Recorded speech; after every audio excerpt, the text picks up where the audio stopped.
Good morning, everybody. It's Stephen here for Bland Designs and the Idiot Quilter. And just a reminder that Walter and I will be on the air today, Sunday, March the 12th, 2023, at 4 p.m. Eastern Standard Time. And the Eastern Standard Time is very important because here where I live in Ontario, Canada, we went ahead 1 hour. Yes, we've gone to daylight savings time again this year. So that may throw a wrench into some of you who you know, might not make it on time.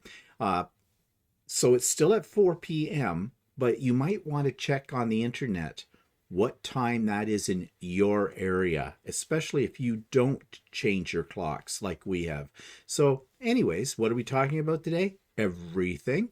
We're going to talk about what we've been working on. We're going to talk about upcoming events, especially a little bit about the retreat.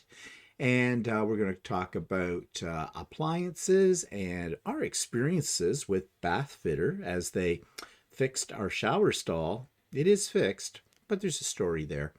And some other sad but interesting things as well. So it's going to be a mishmash of everything, but then is this anything unusual from what we usually do? So I hope you can join Walter and I for today's episode of Stephen and Walter Live, Sunday, March the 12th, 2023 at 4 p.m. Eastern Standard Time. See you then, I hope.